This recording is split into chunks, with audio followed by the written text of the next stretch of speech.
नमस्ते विद्यार्थी मित्रों, आज हम कक्षा 10 का संचयन भाग 2 का पहला लेसन हरिहर काका का चौथा भाग पढ़ेगी।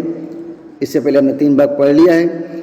तो देखा हमने कि दोनों ओर से जमीन हड़पने के लिए अपनी अपनी तरफ से प्रयत्न हो रहा है।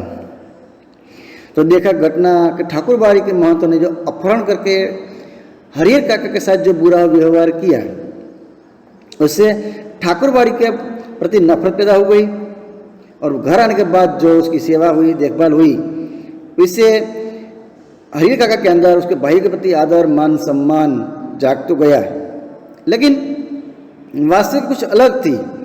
अब जो हमने लास्ट में देखा कि उसकी पहरेदारी करने लगे, संबंधी जो है वो उसके घर पर तैनात है, रात को पहरा देते हैं, दिन में भी आवश्यक काम हो तब उसके साथ जाते हैं हथियार से लेकर।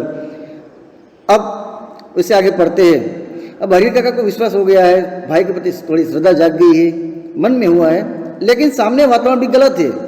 सामने भाई भी ऐसे ही व्यक्ति है जो उसका भी लक्ष्य है जमीन को प्राप्त करना। अब आगे देखते हैं। लेकिन हरिहर काका सोच कुछ और रहे थे। भाई के प्रति आदर और मान सम्मान था, लेकिन वातावरण कुछ दूसरा ही तैयार हो रहा था। यानी कि भाइयों भी तैयारी कर रहे हैं कि हरिहर काका के पास से विधिवत जमीन अपने नाम करवा ले, लेकिन यहाँ पर निश्चय किया था कि जीते जी जमीन किसी के नाम नहीं करना। तो ठाकुर बाड़ी से जिस दिन उन्हें वापस लाया गया था, उसी दिन से ही उनके भाई, रिश्ते नाते, उसके भाई और संबंधियों, रिश्ते नाते के लोग समझाने लगे थे कि विधिवत कायदेसर जो कार्य करना पड़ता है जमीन दस्तखत करने के लिए, अपनी जायदाद अपने भतीजों के नाम लिख दे, भाइयों के नाम नहीं, भतीजों के, डायरेक्ट भतीजे के नाम जमीन हो जाए। वह जब तक ऐसा नहीं करेंगे तब तक महंत की गिरद दृष्टि, यानी बाज नजर कहते हैं ना, कि तुम्हारी ऊपर नजर रहेगी और तुम्हारा कभी न कभी अपहरण कर सकते हैं। और सिर पर मंडरा रहना, हमेशा खतरा रहना, मुहरा है कि सिर पर मंडरा रहे, तूफान से मुक्ति पाने के लिए, आफत से मुक्ति पाने के लिए उसके समक्ष अब यही एकमात्र रास्ता है। यानी कि ठाकुर बाड़ी के महंत से बचना है तो एक ही रास्ता है कि तुम विधिवत अपने मर्जी से ही जमीन भतीजों के नाम कर दो। और सुबह, दोपहर, शाम, रात गए तक यही चर्चा होती है, जमीन के बारे में बातचीत होती है। लेकिन हरिहर काका साफ नकार जाते हैं, इनकार करते हैं, मना कर देते हैं। कहते हैं स्वाभाविक भी है, सही भी है कि मेरे बात तो मेरी जमीन है, मेरी जायदाद है, इस परिवार को स्वतः अपने आप ही मिल जाएगी। स्वाभाविक है कि वारसागत जो है जमीन का जो कोई मालिक नहीं रहता है तो उसके जो कुटुंबी है उसको जमीन मिलती है। इसलिए लिखने का कोई अर्थ नहीं है, कोई मतलब भी नहीं है। मैं जब मर जाऊँ तब मेरी जमीन तुम्हें अपने आप मिल जाएगी। महंत ने अंगूठे के जो जबरन निशान लिए हैं उसके खिलाफ मुकदमा, मैंने केस दर्ज कर दिया है, तो उसका भी कोई खतरा नहीं है, कोई टेंशन नहीं है, मैं उसके खिलाफ हूँ। अब भाई जब समझाते समझाते हार गए, थक गए, तब उन्होंने डांटना और दबाव देना शुरू किया। यानी कि वही आए बात यहाँ पर जो महंत ने किया, अब उसके भाई कर रहे हैं। डांटने लगे, दबाव देने लगे, लेकिन काका इस रास्ते भी राजी नहीं हुए, प्रसन्न नहीं हुए, जमीन देना मना कर दिया और स्पष्ट कह दिया कि अपनी जिंदगी में वो नहीं लिखेंगे। साफ साफ मना कर दिया कि जब तक मैं जीवित हूँ तब तक मैं अपनी जमीन किसी के नाम नहीं करूँगा। बस उस दिन से भाई भी उसी रास्ते पर चलते हैं। एक रात उनके भाइयों ने वही रूप धारण कर लिया, खूंखार अपहरणकर्ता का रूप, जो रूप महंत और उनके सहयोगी ने धारण किया था। और हरिहर काका को अपनी आंखों पर विश्वास नहीं हुआ तब कि मेरा सगे भाई, खून का रिश्ता जो है, मैं खुद से रिश्ते से जुड़ा हूँ, एक सगे माँ के बेटे हो, ऐसा विश्वास नहीं हुआ कि उनके भाई भी उसके साथ इस प्रकार का व्यवहार कर सकते हैं। उनके वही अपने सगे भाई जो उनकी सेवा और सुरक्षा में तैनात है, तैयार रहते हैं, उन्हें अपना अभिन्न समझते हैं, अभिन्न यानी जुड़ा हुआ जो हिस्सा है वो समझते हैं। जो उनकी नींद ही सोते हैं, जब मैं सोता हूँ तो भाई सोते हैं और मैं जागता हूँ, भाई जागते हैं। और हथियार लेकर उनके सामने खड़े हैं। वो कह रहे थे अभी कि सीधे मन से कागजों पर जहाँ जहाँ जरूरत पड़े वह अंगूठे के निशान बनाते चलो। अब भाइयों ने भी हाथ में हथियार लेकर जबरदस्ती करना चाहा और जहाँ भी कहे वहाँ पर अंगूठे का निशान लगाने के लिए कहा गया, लगाते चलो अन्यथा मार कर यहीं मार देंगे, वे यही घर के अंदर गाड़ देंगे, मिट्टी खोद कर, और किसी को गांव में पता भी नहीं चलेगा और गांव वालों को तक सूचना भी नहीं मिल पाएगी कि क्या हुआ, कहाँ गए, तुम्हें मारकर यहीं डांट देगी। अब वही रूप हुआ। सगे भाई भी अब लालच में, स्वार्थ में बुरा काम करने वाले हैं। अगर पहले वाली बात होती तो हरीर काका डर जाते। मानो कि पहली बार जो ऐसी घटना घटती है तो सभी के डरते हैं। अब इसके साथ तो हर दिन होता जा रहा है ऐसा, अब डर नहीं रहे। अज्ञान की स्थिति में ही मनुष्य मृत्यु से डरते हैं। जब हमें मृत्यु का सही ज्ञान नहीं है तब तक हम डरते हैं। ज्ञान होने पर, यानी कि मृत्यु तो एक दिन आएगी तो क्या डरना। तो ज्ञान होने के बाद तो आदमी आवश्यकता पड़ने पर मृत्यु को भी वरण करने के लिए तैयार रहता है, मृत्यु प्राप्त करने को भी तैयार रहता है, यानी कि मौत को मुट्ठी में लेकर घूमना। और हरीर काका ने सोच लिया कि ये सब एक ही बार उन्हें मार दे वह ठीक होगा, क्योंकि बार बार मेरे साथ ऐसा व्यवहार कर रहे हैं, उसे तो मैं दुखी हो गया हूँ, परेशान हो गया हूँ। लेकिन अपनी जमीन लिखकर रमेश सर की विधवा की तरह शेष जिंदगी वे घुट घुट कर मरे, यह ठीक नहीं। यानी कि गांव की एक घटना उसे याद आती है कि रमेश सर की जो बहू है, रमेश सर की जो विधवा पत्नी है, उसने अपनी जमीन अपने संबंधियों के नाम लिख दी। उसके बाद उसकी सेवा करने वाले, उसकी देखभाल करने वाले कोई नहीं रहे। इससे अच्छा है कि मुझे एक ही बार में मार दे, इसी घुट घुट कर मरने से अच्छा है, क्योंकि बाद में शेष जिंदगी मुझे अगर जमीन लिखने के बाद घुट घुट कर मरना पड़ेगा, इससे अच्छा है एक ही बार में मुझे मार दे। तो शुरू में तो उनका खूब आदर सम्मान हुआ, यानी जब जमीन लिखी तब, तो ये ठीक नहीं।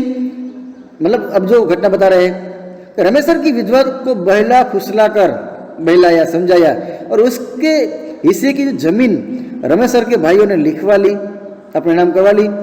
तो शुरू में तो उसका खूब आदर मान सम्मान किया गया, लेकिन धीरे धीरे जब उम्र बढ़ती गई, बुढ़ापे में उसे दोनों जून खाना देते हैं, उन्हें अखरने लगा। खटकना कहते हैं ना, अच्छा न लगना, अखरने लगा।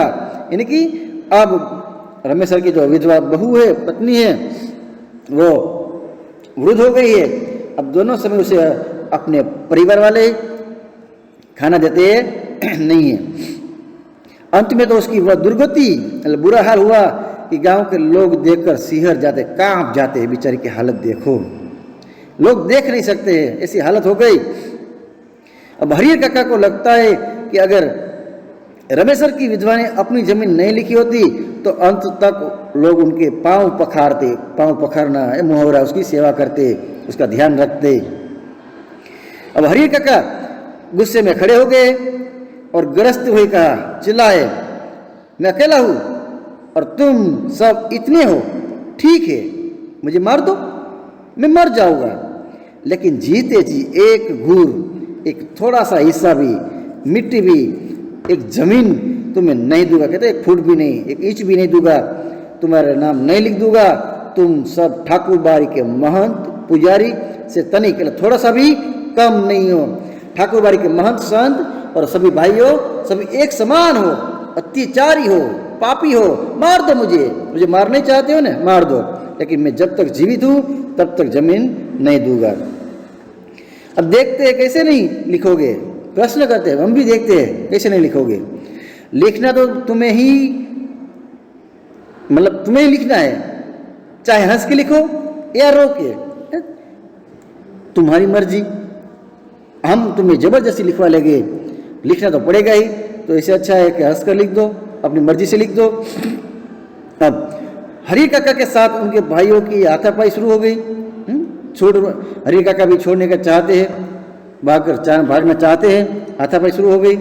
तब हरीर काका अब उस घर से निकलकर भागना चाहते हैं, बाहर गांव में भाग जाना चाहते थे, लेकिन उनके भाइयों ने उन्हें मजबूती से पकड़ लिया था हाथापाई में, इसलिए वो भाग नहीं सके। प्रतिकार सामना करने पर अब वे प्रहार भी करने लगे थे, भाई उसे मारने भी लगे थे। अकेले हरिहर कई लोगों से जूझ सकने में असमर्थ थे, क्योंकि वह भी हथियार के सज्ज थे, बहादुर थे, पुरुष थे। यहाँ हरिहर अकेला था, तो 1 से 2-3 लोगों के साथ, ये 5-6 लोगों के साथ संघर्ष करना, जूझना, यानी लड़ाई करना में वो असमर्थ थे। फलस्वरूप उन्होंने अपनी रक्षा के लिए खूब जोर जोर से चिल्लाना शुरू कर दिया। अब उसे याद आया, अब मैं छूट तो नहीं पाऊंगा, तो उसे चिल्लाना शुरू किया। अब भाइयों को चेताया, ये तो गलती हो गई कि मुंह तो उन्हें पहले ही बंद कर देना चाहिए था, लेकिन अब मुंह से जो आवाज़ तो निकल चुकी है। उन्होंने तत्क्षण उसी वक्त उन्हें पटक कर उसके मुंह में कपड़ा ठूस दिया, उसी वक्त गिरा दिया और वहाँ पर ही उसके मुंह में कपड़ा भरा दिया, ठूस दिया, मतलब वो चिल्ला ना सके। लेकिन ऐसा करने से पहले ही हरिहर काका की आवाज़ गांव में पहुंच गई थी, क्योंकि वो गलती हो गई। तब गांव के लोग, टोला पड़ोस के लोग दालान में जुटने लगे। क्या हुआ, क्यों हुआ, अरे क्यों इतना चिल्ला रहे हैं? लोग इकट्ठा होने लगे और ठाकुर बाड़ी के पक्षधरों के माध्यम से तत्काल ये खबर, यानी कि गांव में भी ठाकुर बाड़ी के पक्ष में जो लोग हैं वो भी वहाँ थे। तुरंत ये खबर पहुँच गई, महंत जी के तक खबर पहुँच गई, चली गई। लेकिन वहाँ उपस्थित हरिहर काका के परिवार और रिश्ते नाते के लोग गांव के लोगों को समझा देते हैं कि अपने परिवार का निजी मामला है, अपना परिवार है, इसमें दूसरों की या कोई किसी की आवश्यकता नहीं है, दूसरों को क्या मतलब, अब चले जाओ, ये हमारा आपस में निजी मामला है। लेकिन महंत जी ने वो तत्परता, तुरंत महंत जी वहाँ आ गए, स्फूर्ति दिखाई जो हरिहर काका के भाइयों ने भी नहीं दिखाई थी। तत्कालिक कहते ना कि वक्त पर प्रहार करना चाहिए, जब लोहा गर्म हो तभी उसे पीटना चाहिए, तो ही हम उसमें आकार दे सकते हैं। और हरिहर काका का अभी परिस्थिति ऐसी है और तुरंत महंत ने प्रहार किया है। वह पुलिस की जीप के साथ आधम के तुरंत फटाफट पुलिस वाले को लेकर हरिहर काका के दालान में आ गए। पुलिस के आने के बाद निजी मामले का सवाल खत्म हो गया। निजी मामला यानी घर का आपसी मामला है, खलास हो गया। घर की तलाशी शुरू हुई।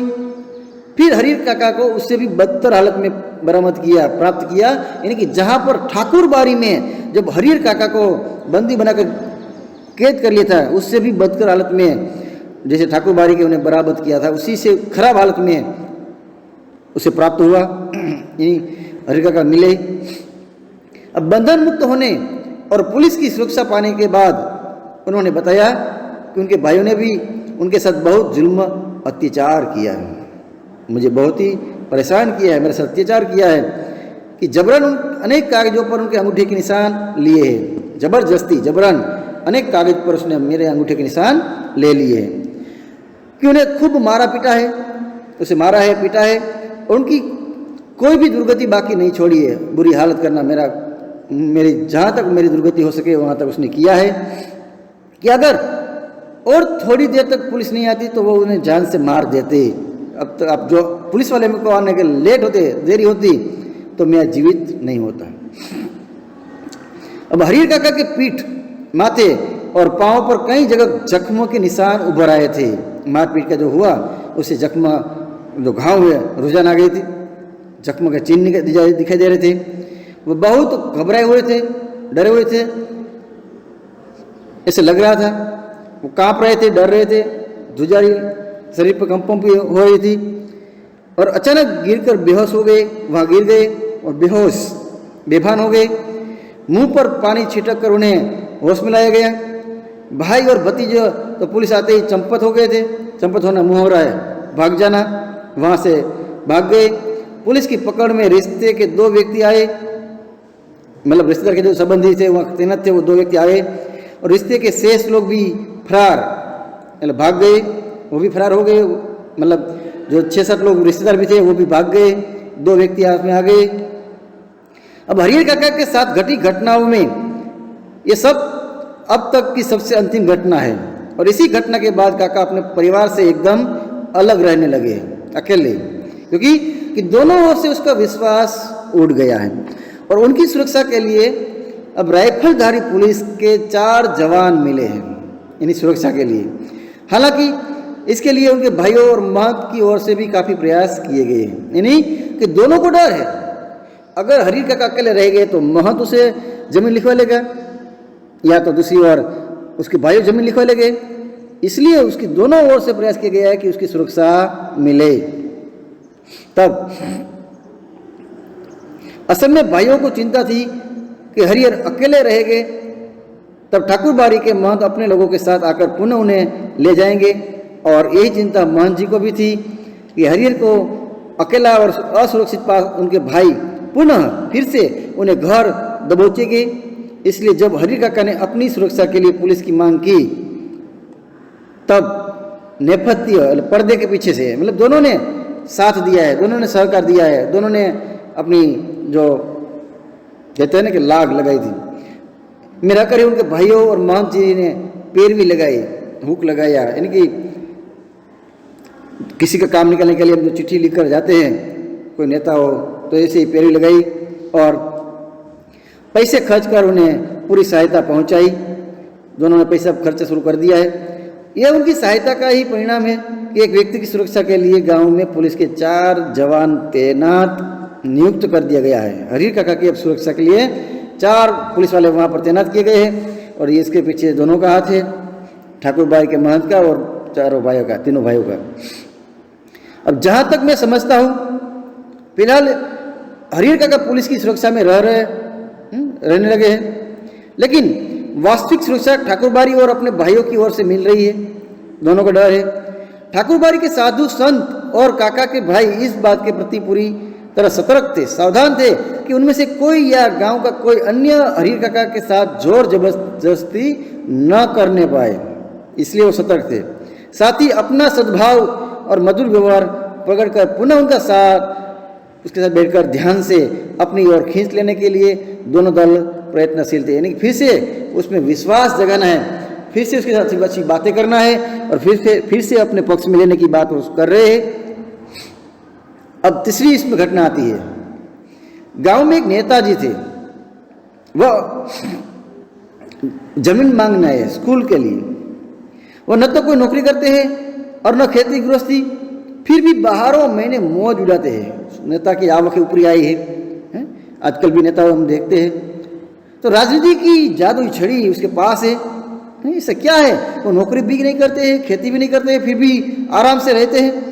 तो उसका एक ही कारण है, जैसे राजनीति का जादुई छड़ी। उनका ध्यान हरिहर काका की ओर जाता है। वह तत्काल गांव में कुछ विशिष्ट लोगों के साथ उनके पास पहुंचते हैं। तत्काल तुरंत गांव के गिने चुने लोग, जिसका मान सम्मान हो, ऐसे लोग साथ वो हरिहर काका के पास पहुंचते हैं और ये प्रस्ताव रखते हैं कि उनकी जमीन में हरिहर उच्च विद्यालय स्कूल, उसका नाम रखे हरिहर उच्च विद्यालय नाम से एक हाई स्कूल खोला जाए। इससे उनका नाम अमर हो जाएगा, क्योंकि युग तक नाम रहेगा, लोग उसे याद करेंगे दानवीर के रूप में। उनकी जमीन का सही उपयोग होगा और गांव के विकास के लिए भी एक स्कूल मिल जाएगा। ये भी अच्छा फायदा होगा, गांव का विकास भी होगा, गांव के बच्चों को दूर पढ़ने नहीं जाना पड़ेगा। लेकिन हरिहर काका के ऊपर तो अब कोई भी दूसरा रंग चढ़ने वाला नहीं था, क्योंकि कहते हैं कि कोई घटना घटती है, अनुभव होता है, तब हम कुछ सीखते हैं। तो ऐसे ही यहाँ पर हरिहर काका घटनाओं से सीख गए, तो रंग न पड़ना, प्रभाव न पड़ना। अब हरिहर काका को पर दूसरा कोई प्रभाव पड़ने वाला नहीं है। जो नेताजी भी निराश होकर लौट आते हैं, वो भी निराश हो गए, उसका जो कोशिश थी तो सफल नहीं हुई। इन दिनों गांव की चर्चाओं के केंद्र है हरिहर काका। जहां भी जाओ, चाहे आंगन, चाहे खेत खलिहान, अलाव, बगीचे, बरगद, हर जगह उसकी चर्चा होती है। गांव में जो भी स्थान मिले, गांव के 4-5 लोग जहां भी इकट्ठे होते हैं, वहां यही जिक्र होता है, हरिहर काका जमीन अब किसके नाम करेगी। उनकी घटना की तरह विचारणीय और चर्चनीय कोई दूसरी घटना नहीं है गांव में। मतलब यही घटना है, उसके अलावा कोई गांव में घटना दूसरी नहीं है। गांव में आए दिन, हर दिन छोटी बड़ी ऐसी घटनाएं तो घटती रहती है, लेकिन एक ऐसी घटना है, बड़ी घटना है, लेकिन काका के प्रसंग के सामने उनका कोई अस्तित्व नहीं है। यानी इसी घटना के सामने जो दूसरी घटना घटती है वो टिक नहीं पाती है, उसका महत्व भी कम है। गांव में जहां कहीं और जिन लोगों के बीच रहते हैं हरिहर काका की चर्चा छिड़ती है, तो फिर उनका कोई अंत नहीं होता है। बात बढ़ती जाती है, कभी विवाद भी होता है, लोग तरह तरह की संभावनाएं व्यक्त करते हैं। जमीन किसके नाम करनी चाहिए, मेरा कहना ये है, मेरा कहना ये है, दोनों अपने अपने पक्ष वाले के बारे में सोचते हैं। राम जाने क्या होगा, मन में प्रश्न होता है, देखते हैं अपने अपनी तरह का राय बताते हैं और प्रश्न मन में होता है, अब देखते हैं भगवान भरोसे कि अब क्या होगा। दोनों ओर के लोगों ने अंगूठे के निशान ले लिए हैं, लेकिन हरिहर ने अपना बयान दर्ज करवाया है, कोर्ट में, पुलिस चौकी में लिखवाया है कि वे दोनों लोगों में से किसी को भी अपनी जमीन का उत्तराधिकारी यानी मालिक नहीं मानते। दोनों ओर से लोगों के ने जबरदस्ती उनके अंगूठे के निशान लिए हैं। तो इस स्थिति में उनके बाद उनकी जायदाद का हकदार कौन होगा, ऐसा प्रश्न गांव के लोगों के अंदर बार बार उत्पन्न होता है। तो लोगों के बीच बहस छिड़ जाती है, बहस चर्चा होती है, आमने सामने दलील होती है। उत्तराधिकारी मालिक जिसे कहते हैं कि जमीन जिसके नाम कर दे, कि कानून पर जो जितना जानता है, यानी कि जमीन किसको मिलनी चाहिए, कानून ये कहता है, मतलब हम सब जो भी जानते हैं हम सब बताते हैं, उससे 10 गुना अधिक उबल देता है, मेरे कहने से तो ऐसा होगा, ऐसा होना चाहिए। फिर भी कोई समाधान नहीं निकलता, चर्चा लंबी चलती है, रहस्य खत्म नहीं होता है, आशंकाएं बनी रहती है। लेकिन लोग आशंकाओं को नजरअंदाज कर ध्यान में न रखते अपनी पक्ष धरता, यानी कि जो व्यक्ति हरिहर काका के पक्ष में है हरिहर काका के भाइयों के पक्ष में है वो उसको जमीन देने की बात करते हैं, और जो ठाकुर बाड़ी के महंत पुजारी के पक्ष में है वो ठाकुर बाड़ी को जमीन देने की बात करते हैं कि उत्तराधिकारी ठाकुर बाड़ी को मिलना तो ठीक रहता है। दूसरी ओर लोग कहते हैं कि हरिहर काका के भाइयों को मिलता है तो ज़्यादा अच्छा रहता है। उसी प्रकार दोनों अपनी अपनी जो राय प्रस्तुत करते हैं।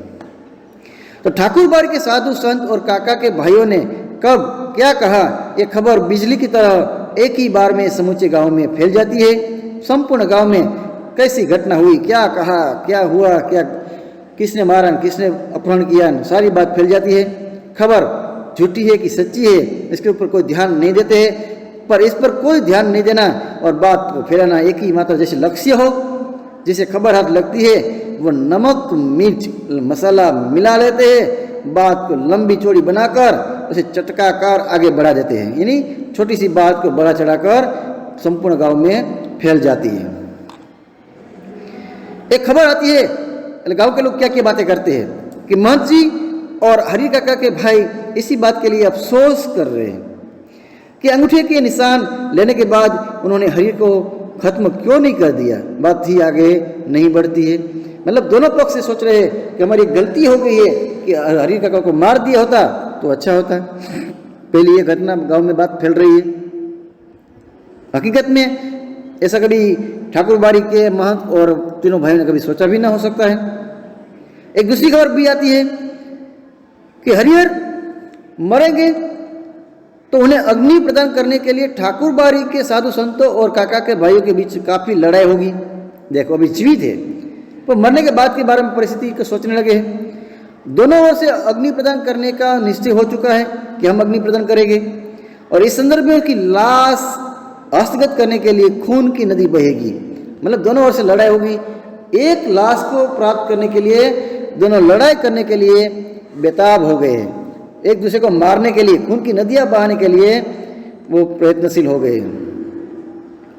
तीसरी खबर यह आती है कि हरिहर काका की मृत्यु के बाद उनकी जमीन पर कब्जा करने के लिए उनके भाई अभी से तैयारी कर रहे हैं, और इलाके के मशहूर डाकू बुटन सिंह, जैसे डॉन, कोई डाकू कोई गुंडा हो, उससे कहने पर हमारा कोई काम सफल हो सकता है, लेकिन जमीन देनी पड़ती हो।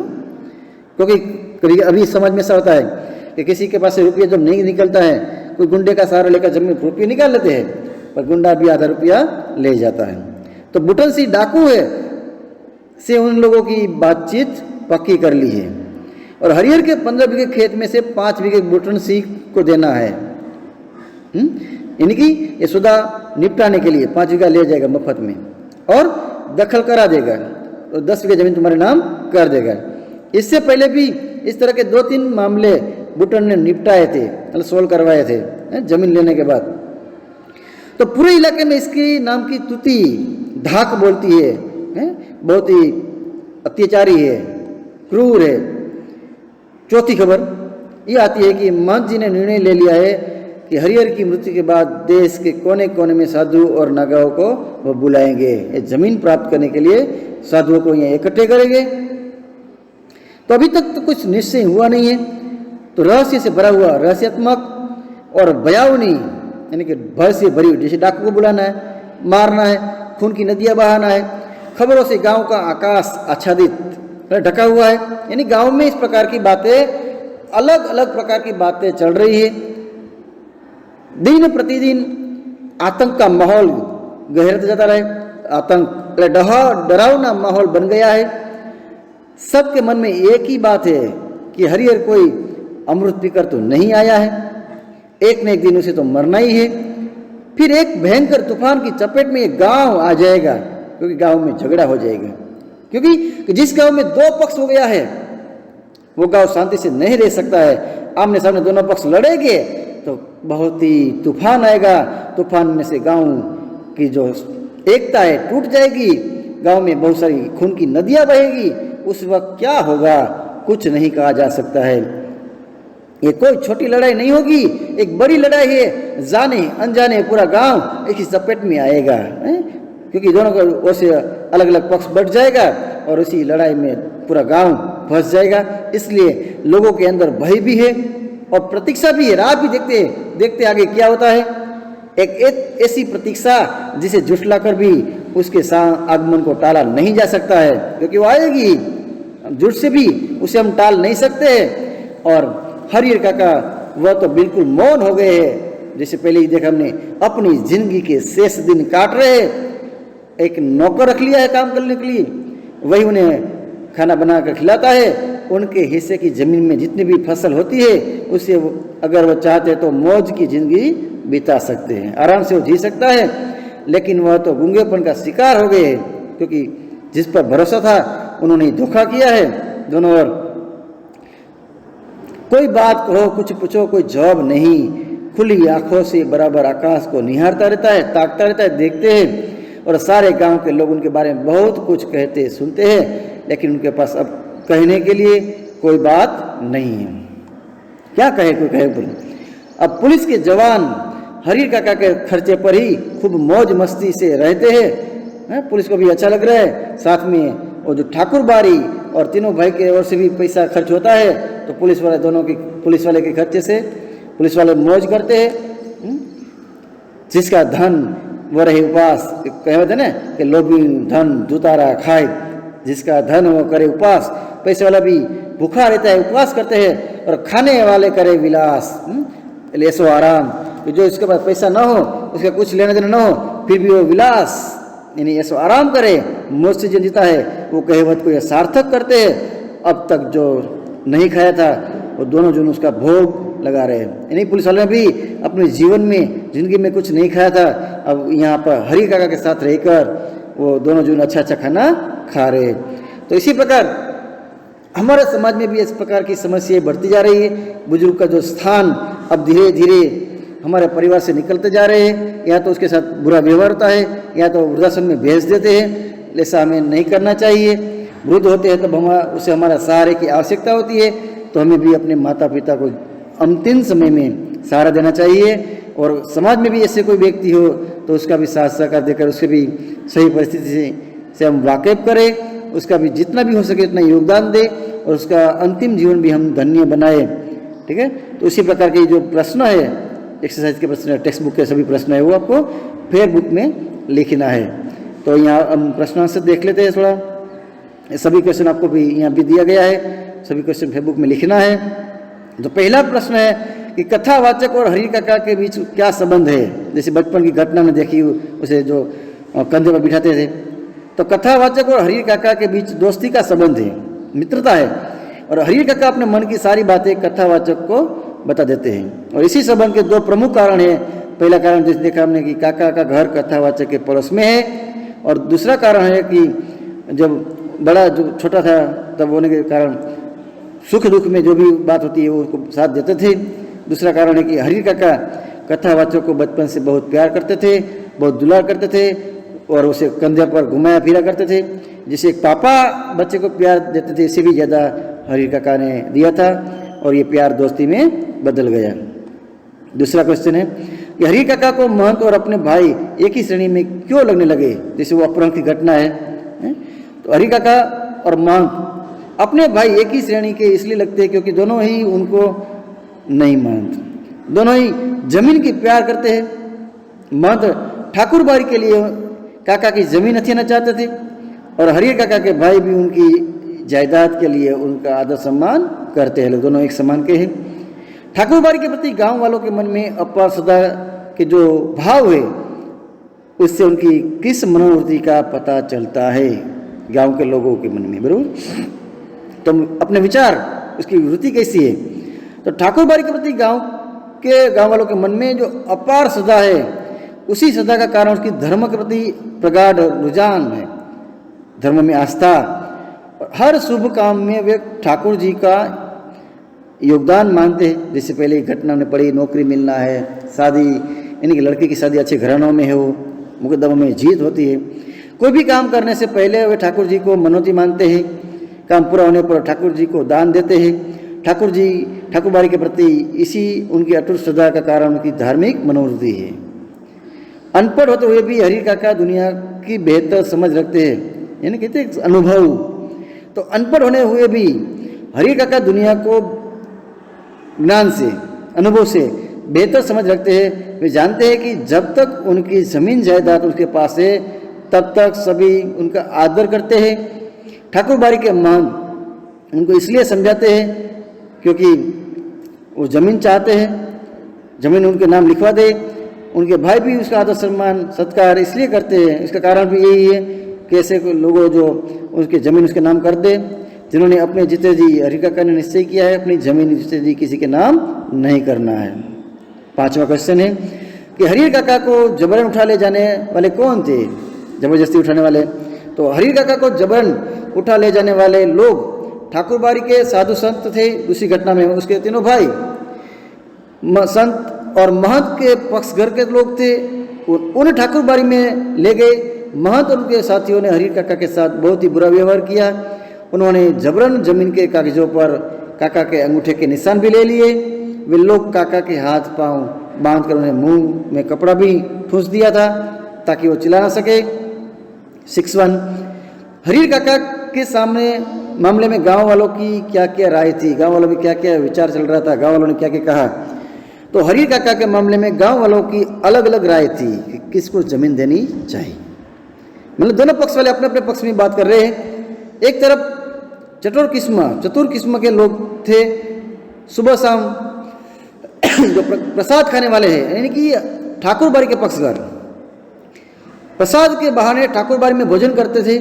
वे लोग महंत और साधु संतों का खुश रखना चाहते थे, इसलिए हरि काका की जमीन ठाकुर बाड़ी के नाम लिखने की बात करते हैं। दूसरी ओर तीनों भाई के पक्ष वाले लोग गांव के प्रगतिशील विचारों वाले लोग, खेडूत किसान लोग हैं। वे किसान थे और जानते थे कि किसान के लिए जमीन का महत्व है, इसलिए वे लोग चाहते थे कि काका को अपनी जमीन अपने भाइयों के नाम लिख देनी चाहिए। कहानी के आधार पर नेक्स्ट क्वेश्चन है, कहानी के आधार पर स्पष्ट कीजिए कि लेखक ने यह क्यों कहा है अज्ञान की स्थिति में मनुष्य को मृत्यु से डर रहता है, जब पता चले तो मृत्यु से डरते नहीं। लेखक ने यह इसलिए कहा है क्योंकि हरि काका वाली जो स्थिति है में जो फंसा है, हर आदमी जानता है कि बार बार की मौत से अच्छी है एक बार की मौत आ जाए। ये जान गए थे, इसलिए मुझसे उससे मौत का डर नहीं था। काका जानते थे कि एक बार जमीन उन्होंने भाई का नाम लिख दी तो बार बार मरना पड़ेगा, परिस्थिति खराब होगी, अपमान होगा और वृद्धावस्था का जीवन काटना मुश्किल हो जाएगा। इसलिए नाम लिख दी तो उनका जिंदगी नरक होने बन जाएगी। अतः उन्होंने इनकार कर दिया और मौत से टकराने के लिए तैयार हो गए। हरि काका की मनस्थिति के कारण लेखक ने उक्त कथन कहा था। तो समाज में रिश्तों की क्या अहमियत है, क्या महत्व है, इस विषय पर अपने विचार प्रकट कीजिए। यानी रिश्तेदार से जो हमारे संबंध है उसके प्रति जो हमारे अटूट विश्वास होता है, आस्था होती है इसके बारे में। तो समाज में रिश्तों की अहम भूमिका है। रिश्ते से ही व्यक्ति समाज में मान सम्मान प्राप्त करता है और रिश्तों के कारण ही समाज में व्यक्ति विशेष की भूमिका निर्धारित होती है। अपने पराये की पहचान रिश्तों से ही होती है। कभी दुख का समय होता है, रिश्तेदार जब हमारा साथ देता है तब हमें उसे अपना समझना है, और जब दुख के समय में रिश्तेदार हमारे से भाग जाए तो वो कभी अपना नहीं हो सकता है। इसलिए एक परिवार के सदस्य एक दूसरे के सुख दुख में काम आते हैं तो इसमें खून के रिश्तों का अहमियत बढ़ जाती है। पारिवारिक सदस्य अगर किसी वजह से एक दूसरे से अलग भी हो जाए तो भी उनमें आपसी प्रेम का भाव बना रहता है, और कहा जा सकता है कि समाज में रिश्तों की भूमिका बहुत ही महत्वपूर्ण है। यदि आपके आसपास ऐसा व्यक्ति, वृद्ध पुरुष, हरीर काका जैसे हालत में कोई व्यक्ति मिल जाए तो आप यानी ओरल है जवाब दे सकते हैं, उसकी हम सहायता किस प्रकार मदद कर सकते हैं। यदि हमारे आसपास हरीर काका जैसी हालत में ऐसा कोई वृद्ध पुरुष मिल जाए तो हम उनके पास बैठकर उससे बातें कर सकते हैं। प्रतिदिन कुछ समय निकाल कर उससे बातें करने की कोशिश करें तो हो सकता है कि किसी दिन वह भी अपने बातें करना शुरू कर दे, यानी कि दुख से वो बाहर आ सके। हम उसके साथ खाने पीने की वस्तुएं भी बांट सकते हैं, उसके साथ हम अपनी चीज़ ले जा सकते हैं, उसे खाना खिला सकते हैं, उसका मन हल्का कर सकते हैं, उसके अंदर पसंद की कोई वस्तु दे सकते हैं, हंसी मजाक की बातें कर सकते हैं, उनको हंसाने की कोशिश कर सकते हैं, तो भी अपनी परिस्थिति से बाहर आ सकते हैं। अब लास्ट क्वेश्चन है कि हरीर काका के गांव में यदि मीडिया की पहुंच होती तो उनकी क्या स्थिति होती? अपने शब्दों में नहीं, मीडिया न्यूज़ अगर वो यह जो घटना है मीडिया में प्रस्तुत करे तो थोड़ा गांव वालों में परिवर्तन आ सकता है। तो हरीर काका के गांव में यदि मीडिया की पहुंच होती तो वे इस स्थिति में नहीं होते। मीडिया के माध्यम से उसकी परिस्थिति लोगों तक पहुंचती तो दोनों पक्ष कम से कम अपनी इज्जत न जाए तो ताकि इसी प्रकार कोई प्रयत्न नहीं करते। उनकी ऐसी हालत होने के पहले ही ठोस समाधान निकाल लिया जाता, समस्या का हल निकाल लेते। महंत द्वारा दुर्व्यवहार होते ही हरीर काका को मीडिया खबरों में लगा देता तो खबरों में आने के बाद उनके भाइयों की हिम्मत भी टूट जाती, नहीं रहती कि उनके साथ भी ऐसा व्यवहार, ऐसा बर्ताव करते। अगर उनके भाई उनके साथ ऐसा व्यवहार न करते तो उसकी ये हालत नहीं होती और उनको जीवन जीने का आसान रास्ता मिल जाता है। तो इसी प्रकार अन्य भी महत्वपूर्ण प्रश्न जो नीचे 2-3 दिया गया है, आपको वो भी पढ़ना है। तो विद्यार्थी मित्रों, बड़ा सा एक लेसन है जो 4 विभाग में आपने पढ़ा है, तो व्यवस्थित चारों विभाग पढ़ना है, उसके सभी क्वेश्चन से पढ़ना है, उसमें जो दिया गया मुहावरा भी समझना है और 2-3 बार पढ़कर व्यवस्थित समझने का प्रयत्न करना है। तो यहाँ पर यह जो हरियर काका जो पाठ है वो पूरा करते हैं। अस्तु।